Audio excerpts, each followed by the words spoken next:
Hello everyone, this is Jen and I make useful English Lit study videos on Shakespeare, poetry, fiction, literary concepts and more to help you become a literary expert. So if this sounds like what you need, make sure you hit the subscribe button below so that you never miss out on my weekly videos. So in today's video, we are looking at Tennessee Williams's play A Streetcar Named Desire through the lens of three critical theories, namely feminist, psychoanalytic, and Marxist theory, which are the more dominant ones in the lit-crit theoretical landscape today. As I mentioned in my video, What is Literary Theory, which you can check out right here if you haven't, the main focus of literary analysis should always be on the text itself. And whatever theoretical framework we apply to our reading should only serve to supplement and enhance our interpretation of the literary text. Our task as good literary critics is to engage with the written material, not to advance a specific set of external ideas, whether feminism, psychoanalysis, or Marxism, by politicizing our reading of the text as a means to this end. Theory is only a framework for understanding literature from a specific angle, which can be an instructive way to engage with literary works through an interdisciplinary approach. So before we start, let's do a quick level set of what feminist, psychoanalytic, and Marxist criticism mean in this context.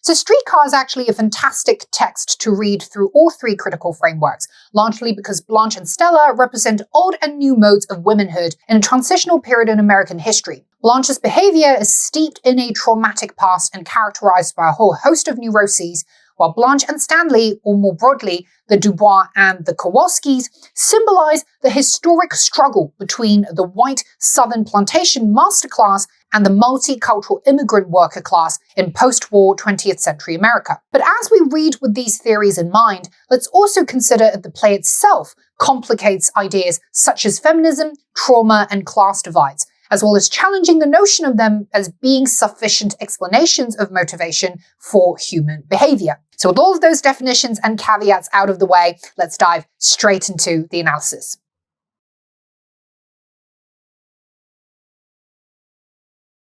So to start, I think it's worth asking just how meaningful it is to hold Streetcar up to feminist expectations, and if doing so isn't a bit anachronistic or missing the point. Indeed, one of the reasons why Blanche is such a fascinating, disturbing character is that she seems to at once repudiate and embody feminist attributes as this damsel in distress who believes that using sexual charms to ensnare male attention is the only way to survive or get ahead in life. But equally, she is a fiercely defiant woman who won't let a tragedy-induced widowhood suppress her will to live, however desperately she goes about this. If you've watched my Context in Streetcar video, you remember that Streetcar is set in a time period when patriarchy was the norm across the American South. So Blanche's ideas about needing a man to rely on for survival, Stanley's outright physical abuse of Stella despite her pregnancy, and the cruel social gossiping of Blanche's seedy past in Laurel as a prostitute probably wouldn't have stoked as much outrage from Williams's own audiences as it's likely to do so with us today. So we know that Stanley's behavior is chauvinistic, Blanche's attitude is self-victimizing, and Stella's passivity is disempowering. But rather than filtering our perception of these characters through the patriarchal power dialectic of dominant men versus subjugated women, perhaps the better question is to ask whether Blanche and Stella aren't also actually feminists in their own way, in that both women at least make an effort to fight for a vision of existence that they desire, as delusional, detrimental, and self-destructive as their ideas may be. By the way, guys, if you find this video helpful so far, I'd massively appreciate it if you could hit the thumbs up button below and subscribe to my channel so that you don't miss out on any of my top grade lit study content going forward. I'd also encourage you to check out my membership program by clicking the join button below if you want exclusive access to members only study content and make special video requests. I'll see you there. Despite the tragic trauma of her ex-husband's suicide, the despair of losing Belrive, and the series of missteps that Blanche took afterwards, i.e. being an escort at Hotel Flamingo, getting involved with a 17-year-old minor, Blanche continues to seek out ways to reinvent her identity and to revitalize her existence, First, by leaving her old stomping ground of Laurel, Mississippi for the new world of New Orleans, Louisiana, despite being forced to do so, then by attempting to reveal her authentic, vulnerable side to Mitch, which is a process through which she tries to revive her sense of womanhood. Even for Stella, who puts up with all the beating, disrespect, and humiliation from Stanley, she's willing to accept this state of affairs because it is born in exchange for something she seems to want even more, i.e., marrying Stanley enables her self-refashioning and breaking free from the archetypal mold of a Southern belle. To Stella, then, a bit of physical and emotional abuse is a reasonable price to pay for a much more worthy goal, which is the existential baptism that will initiate her into the chaotic but vibrant world of new post-bellum, post-war America, and to leave the deadening weight of a bygone Confederacy era behind.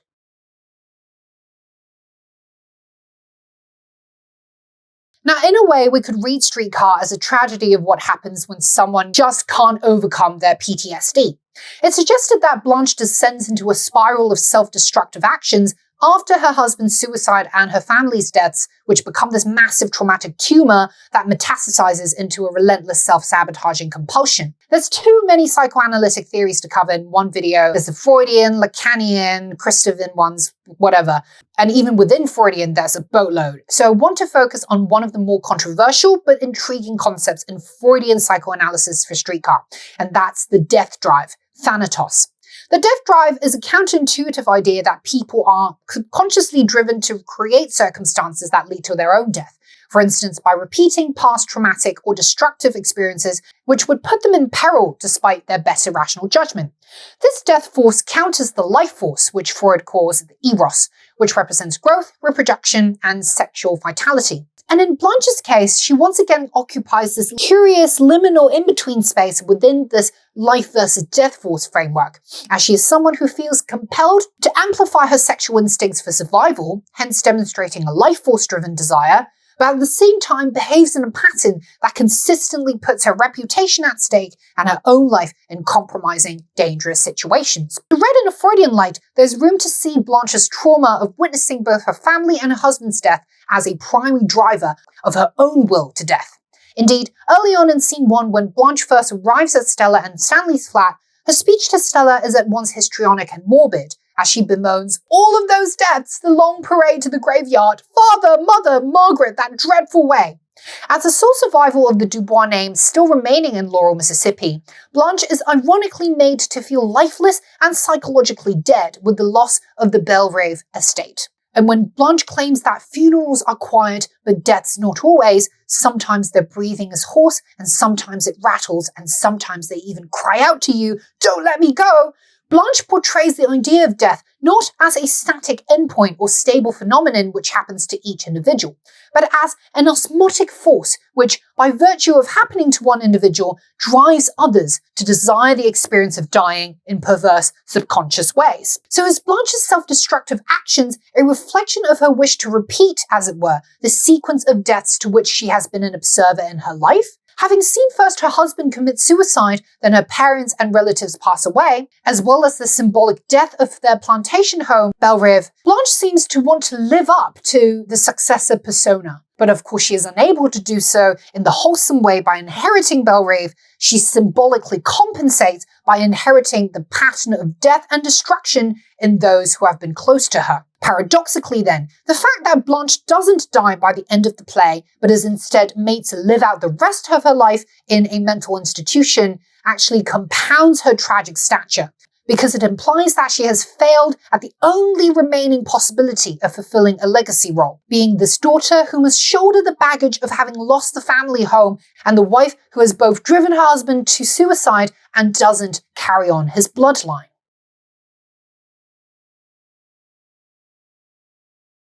Now, one way to read Streetcar is to consider it as Marxist irony, where the working-class roughneck Stanley is actually the property owner, with power over the erstwhile upper-class aristocrat Blanche, who is forced to seek shelter from someone she clearly considers very much beneath her. When Stanley ransacks Blanche's luggage and discovers her flamboyant clothes and jewellery, he compares her case to the treasure chest of a pirate, which is characteristically Marxist in its pejorative caricature of the capitalist master as someone who steals and acquires wealth through exploitative or even illegitimate means. Yet the irony is that Stanley, the rogue proletariat, seems much savvier and more interested in matters of material ownership than Blanche, who is the actual bourgeoisie.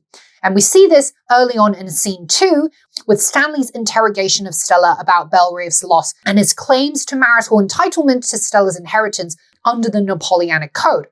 In fact, for all of Blanche's narcissism and myopia, she's not actually very materialistic. And the fancy clothes, jewelry, and haughty posturing are just misguided means for her to seek emotional connection and unconditional acceptance. In the Marxist capitalist proletariat dialectic, Stanley and Blanche's nominal class positions don't really reflect the archetypal impulses and priorities that one would expect from a poster capitalist or a classic worker, which leads to the more important question of how useful it is to engage with Streetcar's characters as agents or representatives of these fixed social class in the Marxist system. Part of this can be explained by the transitional nature of the play's historical setting. 1940s New Orleans was a confluence point for New and Old America, which meant an explosion of new economic possibilities for rags to riches among the working class, and with this, a reshuffling of social power and dynamics between the rearguard old money families and the emergent multicultural communities